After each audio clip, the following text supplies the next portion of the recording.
Eu quero responder você que me escreveu falando desse medo de fazer todo esse trabalho para encontrar alguém e não ter ninguém, terminar sozinha. E isso é tão humano, você não está sozinha.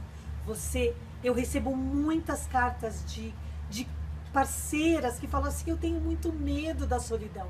Eu tenho muito medo de fazer tudo o que eu tenho feito para viver um romance, para viver um amor e nadar, nadar, nadar e morrer na praia. E esse medo é humano. Pode ser no trabalho, a gente pode ter medo de estudar tanto e de não arrumar o emprego que a gente quer. Ou no meu caso, investir tanto nos cursos que eu faço, no trabalho que eu acredito e não atrair as pessoas que eu gostaria de atrair para estar trabalhando com essas pessoas. E a vida é assim. Esse medo, ele é quase necessário porque ele dá pra gente o sentimento de estar aqui, de correr riscos e de estar vivo, certo? Então, tem um lado do medo que ele é positivo, porque ele nos dá esse senso do que está acontecendo, do que pode acontecer, o senso da realidade. Porém, eu quero te falar duas coisas. Primeiro, muitas vezes esse medo não é seu.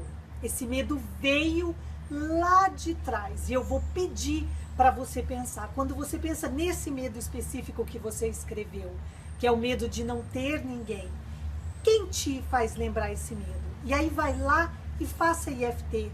Apesar desse medo que eu tenho, ligado ao meu passado, porque a minha mãe, esse medo é a cara da minha mãe.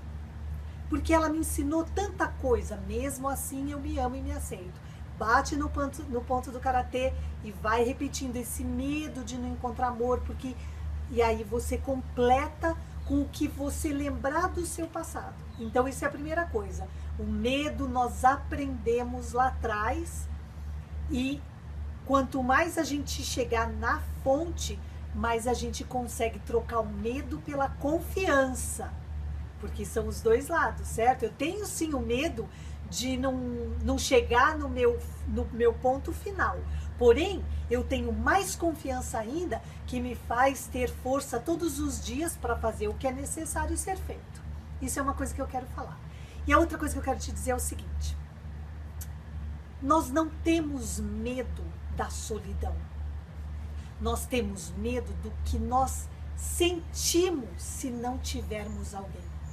Então, olha só o que eu estou te falando. Não é não encontrar alguém que dá o medo, mas o que você sente em relação a esse pensamento. Nós temos medo do que nós sentiremos mais do que da coisa em si. Então, aí eu te peço, faça uma análise séria.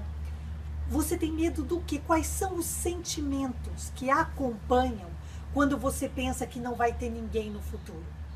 Faça uma lista desses sentimentos. É um sentimento de fracasso? É um sentimento de tristeza profunda, porque você já viu no passado, e aí cada pessoa tem uma história diferente. Eu vou pedir para você analisar a sua história. Quais são os sentimentos ligados a esse medo de não viver um relacionamento no futuro? Eu tô aqui na torcida por você e eu espero do fundo do meu coração ouvir você participar comigo o seu sucesso no amor. Porque sim, você nasceu para ser amada. E se você sonha com isso, é porque isso já existe. Você só precisa acreditar. Muito obrigada, fica com Deus e, por favor, participe comigo do seu sucesso. Muito obrigada.